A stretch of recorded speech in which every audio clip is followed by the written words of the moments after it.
dikelilingi goblin yang bersujud di depannya. Dia sama sekali tidak tahu bagaimana bisa sampai di sini, atau mengapa makhluk-makhluk ini menganggapnya sebagai raja mereka. Hal terakhir yang diingat Oh Hyun-man adalah perjalanan pulang setelah bekerja lembur sebagai manajer di perusahaan elit. Tubuhnya benar-benar lelah dan kehabisan energi. Beruntung, dia melihat kursi kosong di kereta dan langsung mendudukinya tanpa pikir panjang. Tidur sejenak di kereta bawah tanah terdengar sangat menggoda.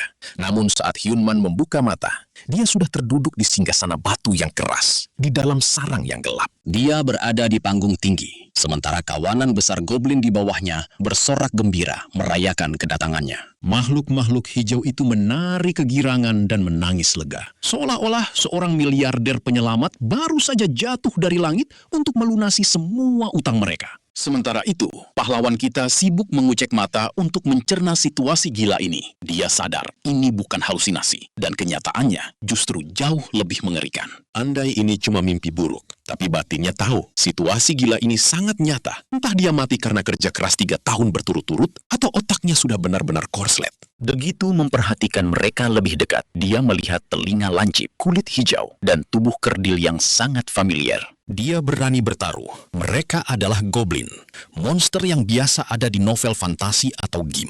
Tapi yang lebih aneh lagi, dia bisa memahami ucapan mereka dengan sangat jelas. Mereka memanggilnya Tuan sambil menangis haru. Bertemu monster hijau yang fasih berbahasa Korea, sungguh gila. Dia juga tidak tahu mengapa dia tiba-tiba dinobatkan sebagai pemimpin mereka. Tiba-tiba, seekor anak goblin memanjat panggung dan menyodorkan sebutir buah misterius agar dia memakannya. Hyun-man mengambil benda asing itu dengan ragu. Selain bentuknya yang belum pernah dia lihat seumur hidup, buah itu berdenyut, seolah-olah dia sedang menggenggam makhluk hidup. Semua mata tertuju padanya, menanti sang penyelamat mengambil gigitan pertama. Menolak makanan ini jelas akan melukai perasaan mereka. Masalahnya, Hyun-man benar-benar jijik membayangkan buah aneh berdenyut itu masuk ke dalam mulutnya. Tapi daripada mati penasaran, dia memutuskan untuk nekat dan langsung menggigitnya. Lagi pula, risiko terburuknya cuma mati keracunan makanan alien kan? Di luar dugaan, matanya langsung terbelalak saat rasa buah itu menyentuh lidahnya. Ketika dia asyik melahap buah terlezat yang pernah dia makan, para goblin langsung bersorak kegirangan. Mereka sangat bahagia karena sang pemimpin menyukai persembahannya. Tiba-tiba, rasa sakit luar biasa menusuk kepalanya hingga dia tersungkur. Kepalanya terasa pening, tapi tenang, ini bukan racun, melainkan tanda sistem level miliknya baru saja bangkit. Layar hologram di depannya menunjukkan bahwa dia kini adalah penguasa lembah batu merah, sebuah wilayah miskin yang hanya dihuni 47 goblin. Informasi paling krusial adalah Hyun-man hanya punya waktu 4 hari dan 3 jam sebelum perang wilayah dimulai. Tentu saja, dia sama sekali tidak tahu apa itu perang wilayah, tapi sistem segera merespons kebingungannya. Sederhananya, dia harus bertahan dan melindungi wilayah kekuasaannya. Hyun-man sempat tersentak mundur saat mendengar suara dingin bergema di dalam kepalanya. Namun dia segera menyadari bahwa fitur bernama Wiki di dalam statusnya lah yang menjawab pertanyaan tersebut. Wiki kembali bersuara untuk menjelaskan sejarah panjang perang wilayah. Tapi Hyun-man sama sekali tidak peduli dengan dongeng masa lalu itu. Saat ini, yang ingin dia ketahui hanyalah di mana dia berada dan bagaimana dia bisa berpindah dari kereta bawah tanah ke dunia iblis ini. Mengenai lokasi pastinya, Wiki menolak menjawab karena level wilayahnya terlalu rendah. Jelas saja, kabar bahwa dia berada di dunia iblis membuatnya sangat panik. Meski dia sangat ingin tahu, Wiki tetap bungkam sebelum tingkat wilayahnya naik. Kecewa karena sistem yang keras kepala ini, Hyun-man akhirnya bersandar lesu di singgasananya yang keras. Dia terus mencubit lengannya, berharap ini semua hanyalah mimpi buruk dan dia akan segera terbangun di ranjangnya. Namun jauh di lubuk hatinya, Hyun-man tahu dia hanya membohongi diri sendiri. Dia tidak punya pilihan selain menghadapi kenyataan pahit ini. Setelah merenung, dia sadar sistem menuntutnya untuk berperang. Hal yang langsung dibenarkan oleh Wiki. Dan rakyat yang harus dia lindungi adalah monster buruk rupa ini. Ketika melihat kembali ke arah kerumunan, dia baru menyadari betapa kurus dan kelaparan anak buah barunya ini. Mustahil dia bisa memenangkan pertempuran dengan pasukan selemah ini. Jangankan berperang, Hyun-man bahkan bisa meratakan kawanan ini sendirian jika dia mau. Yakin akan kalah dengan kondisi sekarang, dia langsung menanyakan konsekuensi jika mereka gagal. Sistem langsung menjatuhkan vonis kejam. Kalah berarti mati. Jika wilayahnya jatuh, takdirnya sepenuhnya berada di tangan penguasa musuh. Dan sejarah mencatat bahwa 99,95% kekalahan berakhir dengan eksekusi mati. Hyunman akhirnya sadar betapa hancur dan tanpa harapan situasinya saat ini. Ironisnya, kekacauan ini sangat mirip dengan masalah yang biasa dia hadapi di dunia kerja dulu. Tanpa anggaran, tanpa staf yang kompeten, dan dengan waktu yang sangat mepet, dia tetap dituntut untuk memenuhi target gila perusahaan. Namun di bumi dulu, dia selalu berhasil mewujudkan hal mustahil. Berbekal mental baja itu, dia bertekad untuk menghadapi tantangan ini dengan keyakinan yang sama. Dia bertanya, apakah memenangkan perang dan menaikkan level wilayah bisa memulangkannya ke bumi? Tak disangka, sistem menjawab, ya, kabar yang sangat ingin dia dengar. Tiba-tiba, dia tidak peduli lagi betapa kecil peluangnya untuk menang. Dia langsung berdiri dan menyusun rencana taktis demi menghadapi pertempuran yang tinggal 4 hari lagi. Tekadnya sudah bulat. Dia harus segera pergi dari tempat terkutuk ini. Dan waktu 4 hari sudah lebih dari cukup baginya untuk menyelesaikan kekacauan di depan mata. Di usia 33 tahun, Hyunman sudah menyandang gelar manajer termuda di perusahaannya, bahkan menjadi calon tunggal eksekutif masa depan. Semua pencapaian itu bukan sekedar keberuntungan. Dia sangat percaya pada kekuatan lembur, karena baginya, bekerja lembur bisa mengubah ketidakmungkinan menjadi kenyataan. Jadi, para goblin ini sebaiknya menyiapkan mental mereka, karena waktu untuk kerja lembur bagai kuda telah resmi dimulai. Saat mengamati tebing di sekitarnya, Hyunman melihat celah masuknya sangat sempit namun melebar di bagian dalam. Kondisi geografis seperti ini jelas menyulitkan pertahanan wilayah mereka. Saat dimintai ide, para goblin bodoh itu hanya diam. Hasilnya nihil. Bahkan fitur wiki pun mendadak bungkam. Hyunman juga tidak pernah berharap banyak pada panduan sistem itu. Kini, dia harus melatih makhluk-makhluk bodoh ini dari dasar sebelum menyusun taktik pertempuran yang sesungguhnya. Tugas utama mereka sangat jelas, yaitu mencegah musuh menembus celah sempit ini.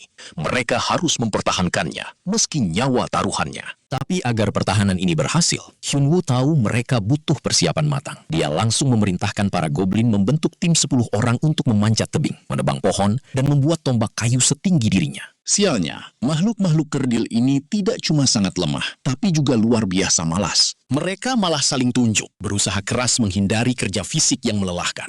Tapi sebagai pemimpin baru di sarang ini, Hyunwoo tahu betul cara menunjukkan kekuasaannya. Lewat ancaman keras, dia memaksa monster-monster kecil itu segera bekerja. Hyunwoo menyadari kalau para goblin ini mirip sekali dengan budak korporat level bawah yang baru mau bergerak setelah diteriaki habis-habisan. Selanjutnya, dia membagi 15 goblin tersisa untuk mendaki tebing dan mengumpulkan batu sebanyak mungkin di tepi jurang. Tanpa membantah, mereka langsung merayap naik. Sementara itu, sisanya diperintahkan membantunya menggali lubang raksasa tepat di depan pintu masuk. Para goblin langsung bekerja keras, menggali tanah keras hanya dengan tangan kosong. Hyunwoo pun terpaksa ikut mengotori tangannya karena tidak ada satupun sekop di sana. Tapi tidak apa-apa, dia paham betul kalau kondisi darurat butuh tindakan nekat. Menjelang malam, deretan batu besar sudah siap di tepi tebing dan tim penebang berhasil membuat banyak tongkat runcing sebagai tombak darurat. Setelah semua berkumpul, Hyunwoo tidak lupa memuji kerja keras mereka hari ini.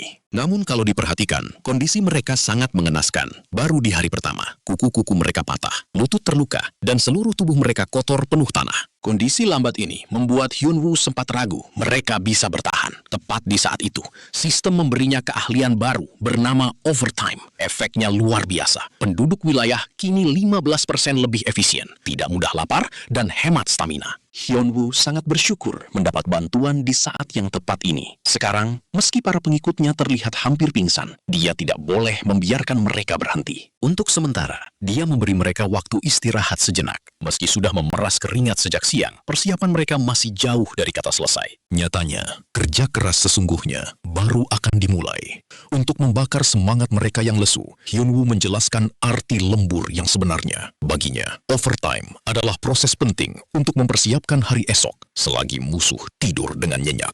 Saat ini, kerja overtime mungkin terasa bagai hukuman mati, tapi keringat yang terkuras hari ini akan menghemat darah yang tumpah di perang wilayah nanti. Sambil mengangkat tinggi tombaknya hingga suaranya menggema di tebing, Hyunwoo menyuruh para goblin meneriakkan kata overtime sekeras mungkin. Para goblin yang awalnya penakut langsung mengikuti perintahnya. Rasa lelah dan cemas di wajah mereka seketika sirna tanpa sisa. Sayangnya, energi membara ala prajurit Sparta itu cuma bertahan beberapa menit sebelum akhirnya mereka semua tumbang dan terkapar lemas di tanah. Hyun-woo sadar kalau menang itu mustahil dengan kondisi pasukan sekacau ini. Jujur saja, melihat pasukan gembel ini bersenjatakan pisau berkarat dan batu jalanan rasanya sangat menggelikan. Karena tidak punya kekuatan tempur yang besar, dia harus memakai strategi cerdik demi menutupi kekurangan jumlah pasukan. Untungnya, musuh mereka juga sesama suku Goblin yang pasti tidak punya senjata canggih. Karena pada dasarnya Goblin itu bodoh, kemenangan bukan soal siapa yang punya senjata terbaik, tapi siapa yang bisa memakainya dengan lebih pintar.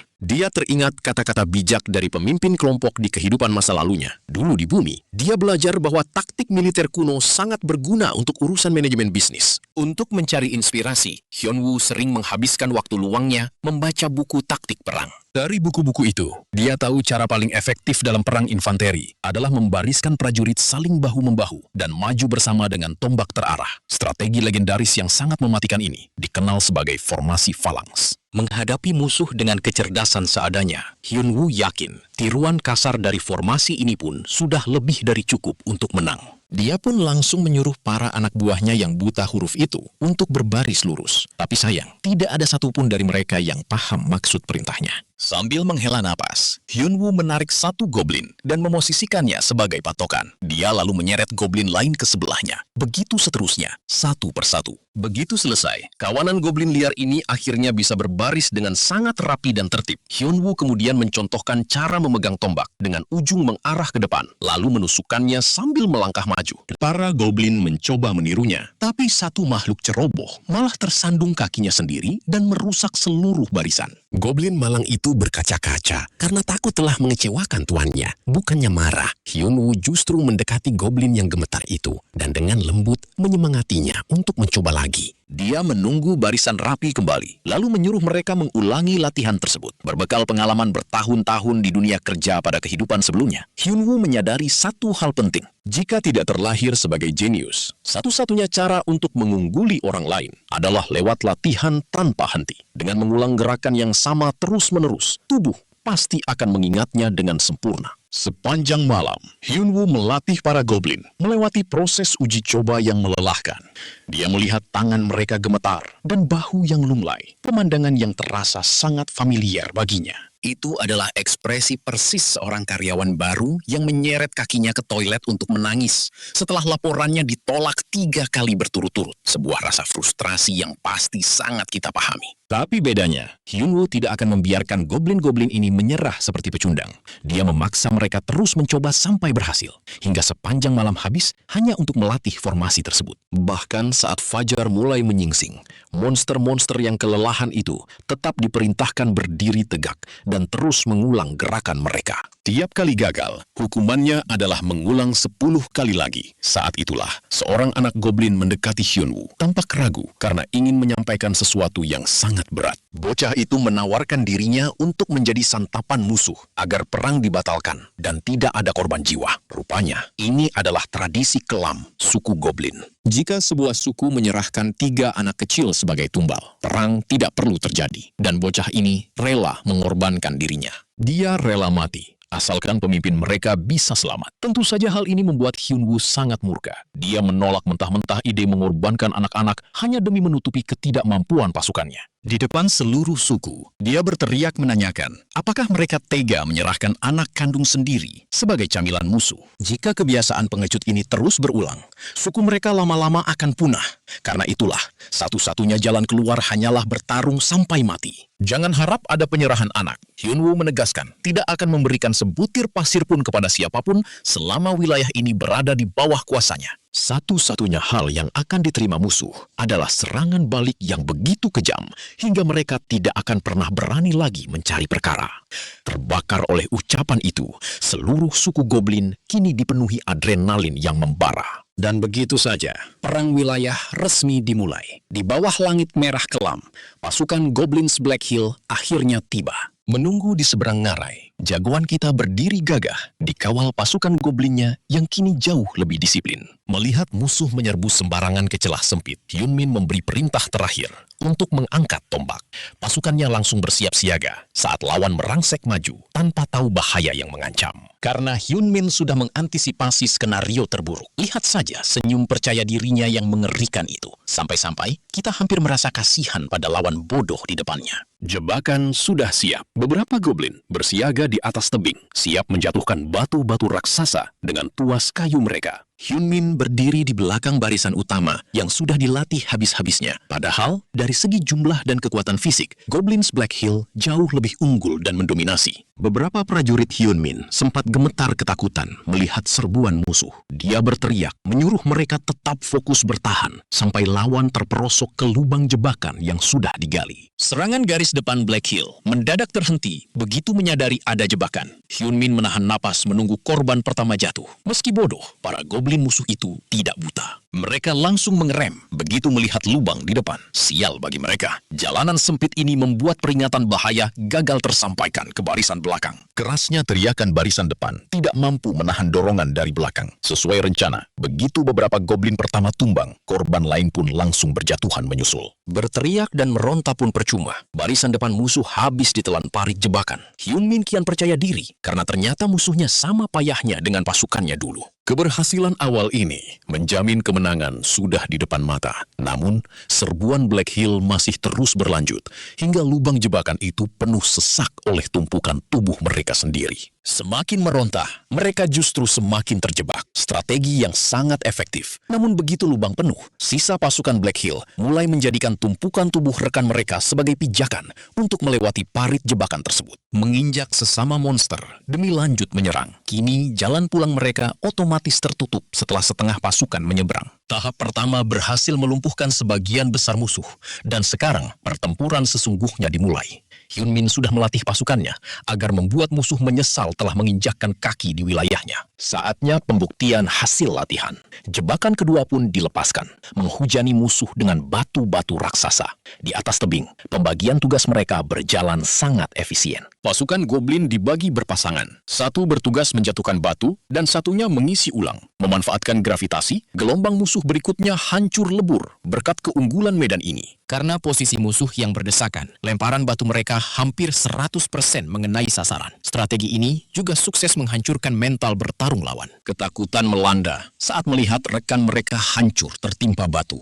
Korban terus berjatuhan, diperparah oleh buruknya komunikasi di barisan musuh yang memicu kekacauan lebih besar. Mundur tidak bisa, maju pun hanya menjadi sasaran empuk. Akibat jumlah yang menyusut drastis, sisa pasukan musuh tidak akan sanggup menembus pertahanan berikutnya. Sisa musuh di belakang memang selamat dari hujan batu, tapi mereka sudah kehilangan momentum. Hyunmin langsung mengomandoi pasukan utamanya untuk mengangkat tombak seperti latihan. Dengan dorongan kuat, mereka maju ke celah sempit dan mulai menusuk.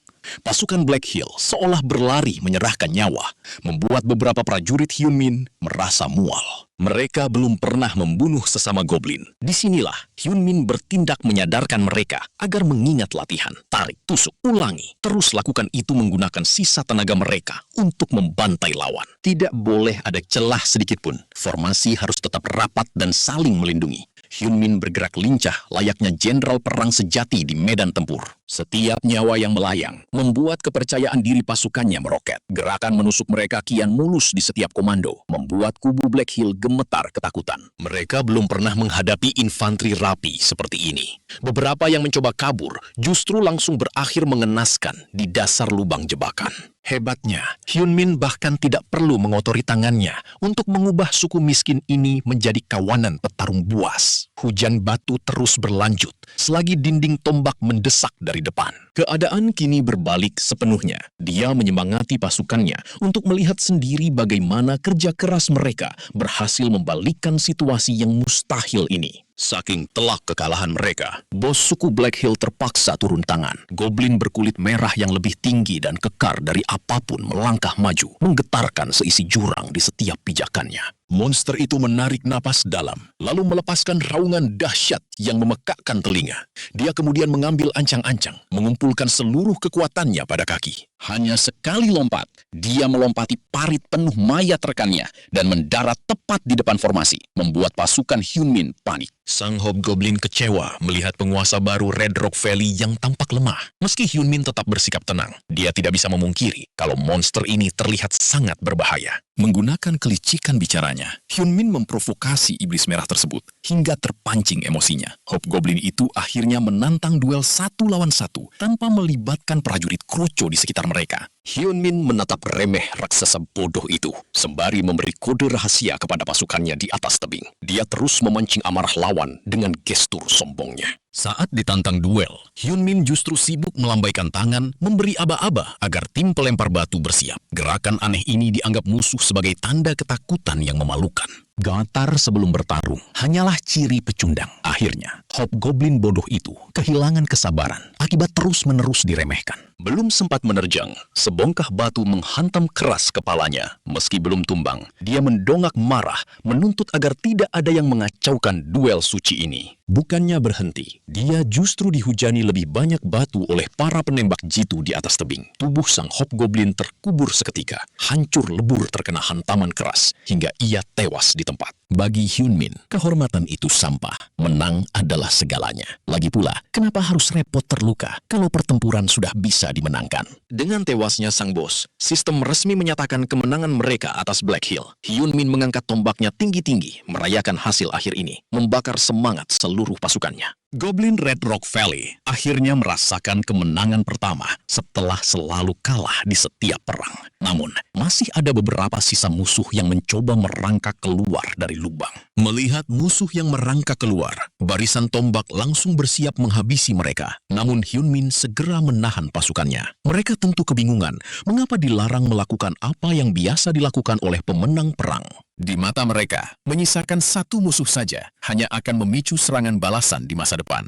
Terlebih mengingat penderitaan menyakitkan yang sering mereka alami akibat kekejaman suku tersebut. Namun Hyunmin berpikir berbeda. Dia mengajari pasukannya bahwa membunuh musuh hanya menghasilkan mayat, sedangkan membiarkan mereka hidup bisa menjadi sumber daya yang sangat berguna. Penyatuan besar pun dimulai. Hyunmin kini duduk di tahtanya, dikelilingi oleh para pengikut baru beserta seluruh sumber daya yang berhasil dikumpulkan. Menurut sistem, wilayahnya naik ke level 2 dengan tambahan 213 warga baru hingga totalnya mencapai 260 orang. Saat ini mereka hanya punya sedikit stok daging kering, beberapa buah, dan banyak kulit tua. Dia juga mendapatkan skill infanteri rapat yang meningkatkan mental dan pertahanan pasukannya saat berbaris. Kenaikan level ini memberinya akses wiki yang mengungkap bahwa posisi mereka berada di lantai 12 dunia iblis bawah tanah. Ada 200 lebih goblin yang harus diberi makan, sedangkan bahan pangan sangat sedikit. Situasi ini jelas tidak menguntungkan. Jika terus begini, tinggal menunggu waktu saja sampai mereka semua mati kelaparan. Pilihan terbaik memang mulai bercocok tanam, tapi menurut Wiki, pertanian biasa mustahil dilakukan di lantai 12 ini. Tapi kalau begitu,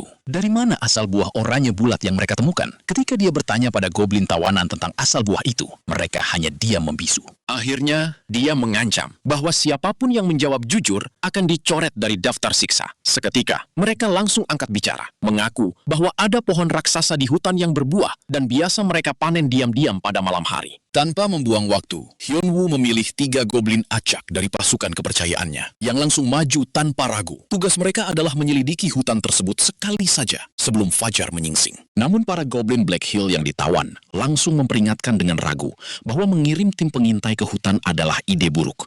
Mereka menjelaskan bahwa pohon itu dijaga oleh sesuatu. Belum ada yang pernah melihat wujud sang penjaga karena siapapun yang bertemu dengannya tidak akan pulang hidup-hidup. Tapi demi buah segar itu, resiko ini terpaksa harus mereka ambil. Dengan cemas, para goblin yang terikat itu bertanya, apakah mereka masih akan disiksa? Pasukan Red Rock Valley sendiri sebenarnya sangat ingin menghabisi para perundung yang dulu membuat hidup mereka sengsara. Mendengar itu, Hyunwoo langsung membungkam mereka dengan menanyakan alasan utama mereka memenangkan perang. Itu bukan karena mereka jago bertarung atau memiliki rencana yang matang. Mereka menang murni karena keberuntungan semata. Jelas, tidak ada jaminan keberuntungan itu akan datang lagi. Jadi sebelum pertempuran berikutnya, mereka harus bersiap menghadapi segala kemungkinan. Ancaman siksaan tadi sebenarnya hanya gertakan belaka. Dibanding membuang energi untuk saling menyakiti, akan lebih baik jika mereka fokus bekerja keras agar bisa bertahan hidup bersama. Sementara itu, 3 goblin pengintai mulai menyusup ke hutan dengan sangat waspada sambil merayap serendah mungkin. Kerumunan serangga pengganggu di tengah lebatnya hutan membuat misi senyap ini menjadi berkali-kali lipat lebih sulit. Meski begitu, mereka tetap patuh pada perintah mutlak sang tuan untuk tidak menyentuh apapun yang mereka lihat di sana. Tugas mereka hanyalah mengamati dan segera kembali. Setelah berjam-jam merayap tanpa henti, salah satu goblin akhirnya melihat sasaran mereka di atas kepala. Gerombolan buah oranye yang matang menggelayut lebat dari dahan pohon raksasa tersebut. Mereka harus menahan diri sekuat tenaga agar tidak langsung memetiknya saat itu juga. Di bawah pancaran cahaya bulan, terlihat pantulan aneh di sekitar buah. Dan ternyata seluruh pohon telah diselimuti jaring tipis yang sangat kuat. Di bagian bawah, tampak banyak lubang berlumuran noda merah. Seorang goblin menyentuh noda itu dan mencium aroma cairan pekat tersebut. Hanya dengan sekali cium, dia langsung memberi isyarat kepada rekannya untuk mundur. Sialnya, saat merangkak mundur dari area berbahaya tersebut, telinga panjang salah satu goblin tidak sengaja menyenggol jaring yang menjuntai. Sentuhan kecil itu langsung memicu reaksi monster yang mengintai di kegelapan. Goblin malang tersebut ditarik ke atas pohon tanpa sempat melawan, sementara rekan-rekannya hanya bisa menyaksikan dengan ngeri saat dia dijadikan santapan malam. Darah segar rekan mereka kembali membasahi tanah di bawahnya. Karena keberadaan mereka sudah ketahuan, tidak ada pilihan lain selain lari menyelamatkan diri secepat mungkin. Sementara itu, di Red Rock Valley, Hyunman terus mengorek informasi dari para tawanan baru. Berdasarkan keterangan mereka, berjalan ke arah utara akan membawa mereka ke wilayah gurun pasir yang sangat luas. Mengumpulkan informasi dengan cara manual seperti ini memang melelahkan. Tapi setidaknya, dia mendapat gambaran lantai 12 dunia iblis ini. Sebelah kiri ada lereng bukit, kanan sungai berliku, dan utara adalah hutan serta padang pasir. Kini gambaran wilayahnya sudah cukup jelas bagi Hyunman.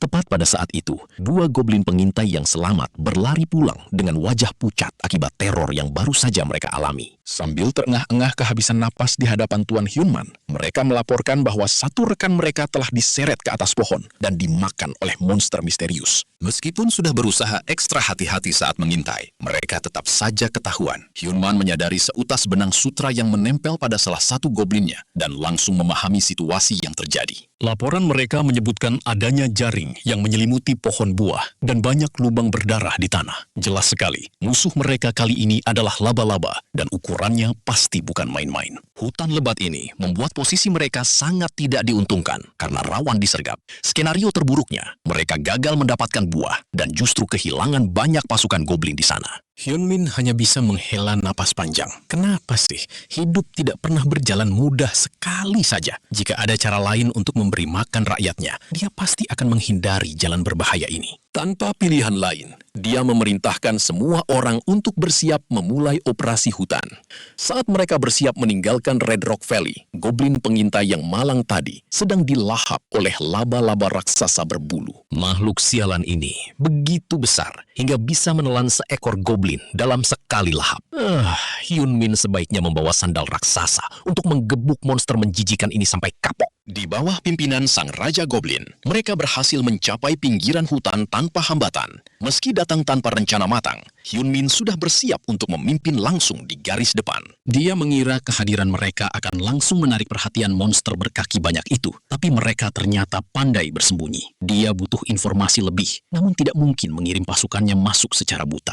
Masalahnya, persediaan makanan mereka merosot tajam akibat lonjakan populasi yang mendadak. Kelaparan ini membuat emosi para goblin tidak stabil, hingga memicu pertikaian di antara mereka sendiri. Jika dibiarkan, mereka akan saling membunuh sebelum sempat mati kelaparan. Menunggu jelas bukan solusi, dan penghematan jatah makanan pun hanya bisa menunda bencana sesaat saja. Hyunmin terus memutar otak untuk mencari cara menghancurkan jaring laba-laba itu, tapi hasilnya nihil. Saat sedang menguji kekuatan jaring tersebut menggunakan giginya, dia memergoki seekor anak goblin yang mencoba menyelinap masuk ke hutan. Dia langsung meneriaki anak goblin tersebut hingga ketakutan setengah mati. Sesuai perintah mutlaknya bahwa tidak boleh ada yang bertindak sendirian, anak nakal itu segera diusir kembali ke kelompok. Mereka tidak sedang bermain-main di sini, jadi para pengawas anak harus bisa menertibkan mereka dengan benar. Sialnya, langit tiba-tiba tertutup mendung tebal yang membuat malam menjadi semakin gelap gulita. Petir menyambar, disusul gemuruh guntur saat hujan deras mulai mengguyur tempat itu. Beruntung, mereka menemukan gua terdekat yang cukup luas untuk berteduh bersama. Hyun Min sendiri tidak menyangka akan ada hujan di dunia iblis ini. Hujan badai ini benar-benar lebat, disertai kilat yang mencekam. Dia sempat menguji reaksi jaring laba-laba terhadap air hujan, tapi hasilnya nihil, karena jaring itu hanya menjadi basah saja. Dia segera masuk ke dalam gua untuk memastikan kondisi seluruh pasukannya aman. Jika semuanya terkendali, rencana mereka adalah menunggu di dalam perlindungan gua ini sampai badai mereda. Namun setelah saling berbisik, para goblin akhirnya memberanikan diri untuk melaporkan bahwa situasi sedang tidak baik-baik saja. Setelah dihitung ulang, ternyata ada satu goblin yang menghilang. Hyun Man langsung menghitung ulang pasukannya dan mendapati satu goblin hijau memang tidak ada di tempat. Menurut anak-anak goblin lainnya, si kerdil berbandana merah tadi menyelinap sendirian ke arah hutan saat semua orang lengah. Hyun Man mulai merasa pusing, tapi dia mencoba menenangkan dirinya sendiri. Mengirim tim pencari bukanlah pilihan bijak, karena ketololan goblin biasa hanya akan memicu jaring perangkap dan membuat mereka mati konyol. Dengan kakinya yang sangat pendek, bocah nakal itu pasti belum pergi terlalu jauh.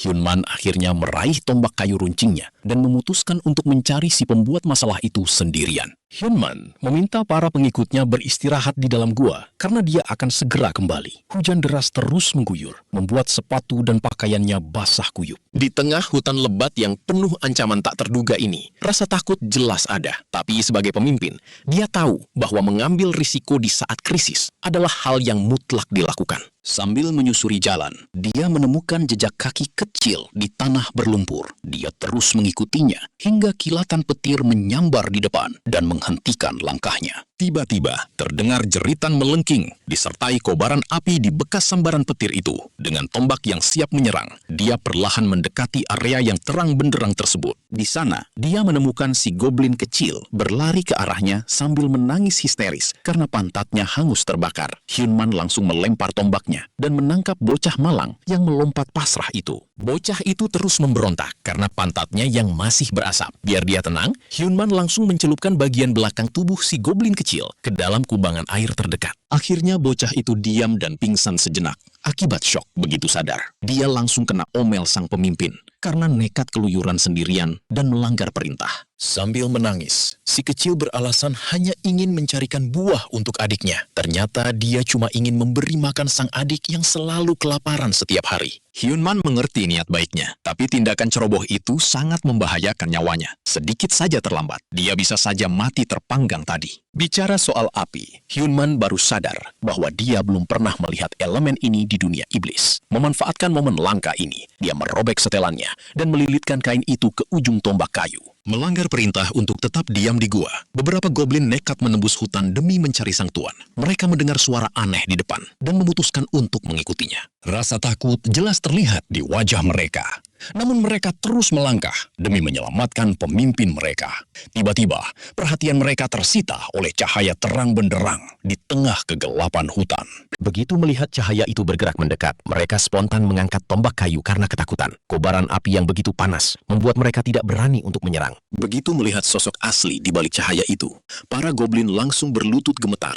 Mereka benar-benar terpesona oleh keajaiban yang belum pernah mereka saksikan sebelumnya. Api yang menyala di tengah kegelapan adalah pemandangan asing bagi mereka. Dan jujur saja, sosok Hyun Man yang memegang obor itu terlihat bagai dewa yang turun ke dunia iblis. Hanya dengan mengamankan api ini, Hyun Man baru saja melompati sejarah teknologi mereka. Dia pun bingung melihat para goblinnya tiba-tiba berlutut menyambutnya di jalan pulang. Berniat memarahi mereka, Hyun Man justru melihat ini sebagai peluang bagus. Dia mengambil segumpal jaring laba-laba dari sakunya untuk mendemonstrasikan kedahsyatan elemen baru ini. Cukup satu percikan kecil untuk menghanguskan jaring kuat itu menjadi abu. Para goblin terpana, layaknya melihat mujizat nyata. Berkat si bocah kecil tadi, kini mereka punya senjata ampuh melawan laba-laba pengganggu. Mengingat jasanya yang besar, sebutan bocah kecil rasanya sudah tidak cocok lagi. Hyun Man pun memutuskan memberi nama resmi untuknya, yaitu Kim Prometheus. Singkatnya, Kim Pro. Nama yang sangat legendaris dan sangat cocok bagi pembawa api pertama bagi kaum goblin. Tiba-tiba, notifikasi sistem muncul mengabarkan bahwa efek pemberian nama telah aktif untuk pertama kalinya. Tubuh Kim Prometheus langsung diselimuti cahaya terang saat namanya tercatat secara resmi. Tanpa alasan yang jelas, tubuh mungilnya sempat melayang beberapa detik di udara. Penasaran, Hyunman bertanya, apakah ada yang berubah dari dirinya? Para goblin lain yang kebingungan langsung ikut bersorak menyerukan nama Kim Pro, meski situasi sebenarnya belum sepenuhnya aman. Hyunman lalu memerintahkan semua goblin berkumpul untuk mendapatkan nama mereka masing-masing. Setelah ini, giliran mereka yang akan memberi pelajaran pada laba-laba jelek itu. Hujan deras dan kegelapan malam tidak akan bisa menghentikan pria yang memegang obor ini. Di belakang manajer Oh Hyunman, satu batalion goblin bersenjatakan tombak berbaris rapi mengikutinya. Kim Prometheus, sang prajurit termuda, kini telah dipersenjatai lengkap. Tak butuh waktu lama bagi mereka untuk sampai di sarang laba-laba yang penuh dengan pohon berbuah subur. Memulai serangan, manajer O tanpa ragu membakar kepompong sutra yang mengikat mangsa mereka. Begitu isinya terlihat, Kim Pro kecil hampir saja pingsan karena terkejut. Di dalam kepompong itu, ternyata ada salah satu pengintai goblin yang ditangkap sebelumnya. Suara jaring yang terbakar pun langsung memancing kedatangan para laba-laba yang mengira ada mangsa segar baru. Biasa menyerang dalam gelap, gerakan monster-monster itu kini terbaca jelas berkat cahaya obor. Manajer O langsung mengayunkan obornya, memberi mereka pelajaran berharga tentang rasa sakit akibat terbakar. Laba-laba itu menjerit kesakitan dan langsung mundur ke balik pepohonan. Sebagai makhluk berdarah dingin, mereka memang sangat membenci api. Hyunman bisa saja membakar seluruh hutan ini, tapi itu akan melenyapkan sumber makanan mereka. Belum sempat dia memikirkan cara lain, kawanan laba-laba lain sudah keluar untuk menyerang balik. Mereka serentak mengarahkan pantat mereka ke arah manusia yang berani mengusik kawanan mereka. Tembakan jaring tebal bertubi-tubi mengarah ke manajer O, memaksanya terus menghindar agar tidak terperangkap. Kim Pro kecil mulai panik ketakutan, dan pasukan tombak goblin pun ikut kacau balau. Mereka kebingungan dan tidak tahu harus berbuat apa di tengah situasi yang genting ini. Rasa takut alami pada sang penguasa hutan membuat mereka membeku. Namun, alih-alih pasrah, manajer O justru memilih untuk mengambil inisiatif dan melancarkan serangan terlebih dahulu. Dia menerobos ke arah laba-laba terdekat, membakar setiap jaring penghalang, dan mengayunkan obornya. Begitu jaraknya cukup dekat, tombak kayunya langsung menghunjam untuk menumpahkan darah pertama mereka. Tusukan telak mendarat di perut monster yang hendak kabur, merobek bagian dalam tubuhnya hingga tewas seketika. Begitu tombak ditarik, monster itu tersungkur tak bernyawa di tanah. Menyaksikan bos mereka menumbangkan monster itu sendirian, mental para goblin langsung bangkit. Manajer O pun membakar semangat mereka dengan menegaskan bahwa selama ada api, tak ada yang perlu ditakuti. Dia berteriak meminta pasukannya untuk maju, berteriak dan mengamuk habis-habisan. Dan dari semua goblin yang ada, Kim Pro adalah yang pertama menyambut seruan tersebut. Bocah itu mengangkat tombak dan obor kecilnya untuk maju ke garis depan bersama sang tuan. Pasukan lain segera menyusul karena menaruh kepercayaan penuh pada manajer O, membantai kawanan laba-laba tanpa rasa takut lagi. Setiap tusukan memakan korban dan setiap ayunan melahap jaring. Malam itu, hutan utara banjir darah laba-laba dan Kim Pro membuktikan bahwa ukuran kecil bukan halangan untuk bertarung layaknya monster sejati. Kepercayaan diri si kecil membubung tinggi, berharap sang tuan melihat aksinya menumbangkan monster raksasa. Namun saat dia menoleh, manajer O justru dalam posisi bahaya karena maju terlalu jauh. Sial, dia melakukan kesalahan fatal akibat terlalu percaya diri. Hyunman tidak menyangka bahwa laba-laba itu cukup cerdas untuk memusatkan semua serangan hanya kepadanya. Obor di tangannya direbut paksa sebelum jaring sutra tebal membungkus tubuhnya dari segala arah hingga tidak bisa menghindar. Melihat pemimpin mereka diseret paksa, nyali para goblin langsung menciut drastis. Mereka terpaku melihat bos mereka terbungkus kepompong rapat. Di sela kepasrahannya, hal terakhir yang dipikirkan manajer O hanyalah nasib kelangsungan hidup suku goblin yang dia pimpin. Tanpa arahannya, para goblin ini pasti akan kembali ke kehidupan kelam mereka yang selalu mengorbankan kaum muda demi bertahan hidup. Dipenuhi emosi yang meluap, Kim Pro berlari kencang menuju kepompong yang kian menebal itu. Goblin lain mencoba memperingatkannya untuk kembali, namun Kim Pro sama sekali tidak peduli. Beberapa laba-laba menyerang goblin kecil itu saat mendekati jaring mereka. Namun, sebelum dia terjebak seperti tuannya, tekad kuat Kim Pro untuk menyelamatkan manajer O memicu sesuatu yang luar biasa. Meski belum lama mengenal manajer O, Goblin ini sudah menganggapnya sebagai penyelamat hidup. Efek pemberian nama pun aktif, memicu perlindungan api yang memberikan sayap membara kepada Kim Prometheus. Keinginan menyelamatkan sang tuan bermanifestasi secara fisik. Kim Pro melompat terbang dan merentangkan tangan kecilnya, sementara kepakan sayap apinya memotong jaring-jaring, hingga bungkusan berisi manajer O jatuh tersungkur ke tanah. Jatuh dari ketinggian, untung jaring sutra itu meredam benturan. Kim Pro tetap berada di atas bungkusan, sampai sayap apinya membakar habis semua jeratan.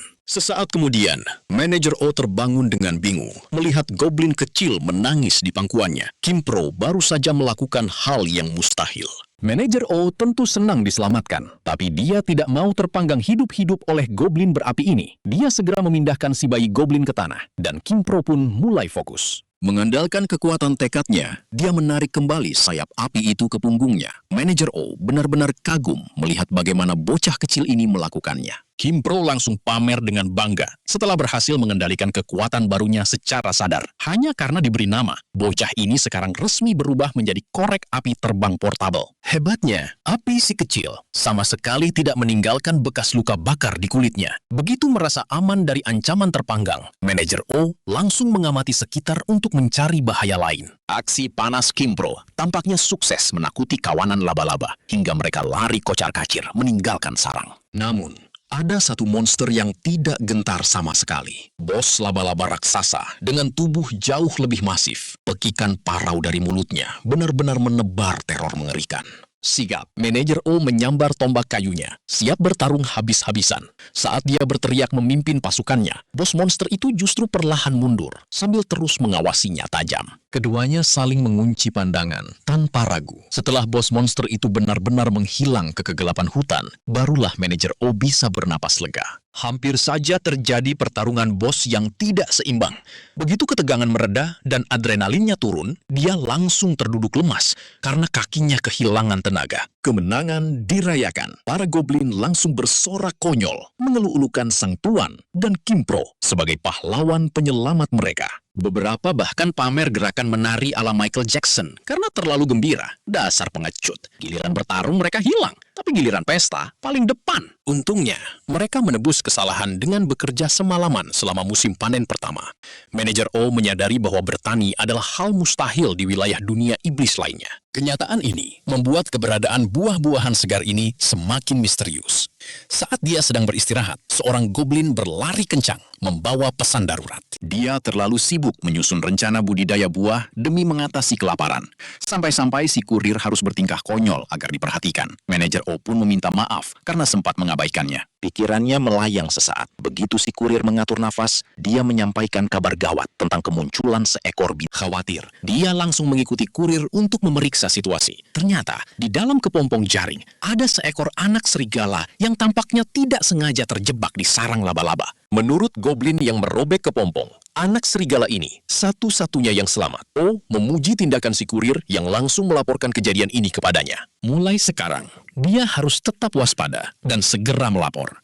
Manajer O berjanji akan mencatat kontribusi berharga ini saat evaluasi kinerja nanti. Alih-alih patuh pada bos, si kurir malah bertindak nekat tanpa berpikir akibat rasa lapar yang luar biasa. Sambil membawa tombak, si kurir menyerang anak serigala demi daging empuk. O terpaksa menahan psikopat itu agar tidak bertindak bodoh. Setelah memberi si kurir pelajaran berharga dan buah untuk dimakan, dia kembali mengamati anak serigala yang mulai menunjukkan tanda-tanda terbangun sambil merengek pelan. Memelihara serigala ini bisa menjadi aset berharga bagi wilayah mereka. Namun, jika ia bertingkah agresif dan membahayakan para goblin, manajer O terpaksa harus segera melenyapkan ancaman berbulu tersebut. Akhirnya, anak serigala itu berdiri dengan kaki gemetar. Langkah kecil diambil saat ia keluar perlahan dari kepompong jaring terbuka. Manajer O tetap waspada penuh. Kapan saja, hewan mungil berbulu ini bisa berubah menjadi buas dan menyerang balik. Sebelum ada yang sempat bereaksi, anak serigala pincang itu melompat dengan kekuatan penuh dan menerkamnya. Kim Pro terlambat menolong,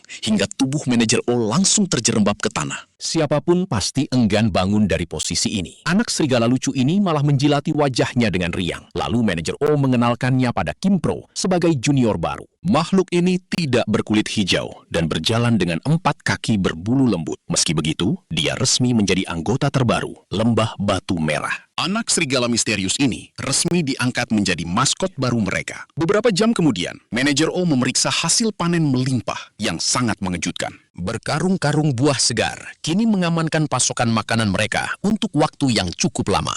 Para goblin menikmati setiap detik panen raya yang belum pernah mereka rasakan sebelumnya. Mereka memuja tuannya seperti dewa penolong, sementara si serigala makan sepuasnya untuk memulihkan tenaga. Hal ini meyakinkan para goblin bahwa bersama sang tuan, mereka tidak akan kelaparan lagi. Memegang obor di tangan, manajer O sibuk memikirkan rencana selanjutnya, sementara Kim Pro sibuk mengumpulkan buah-buahan ke dalam karung. Berharap mendapat pujian, goblin kecil itu berlari mencari sang tuan. Namun saat menemukannya, dia langsung mematung ketakutan melihat apa yang sedang dilakukan oleh penyelamat mereka. Oh Hyun Min berbalik dengan santai, seolah semuanya normal.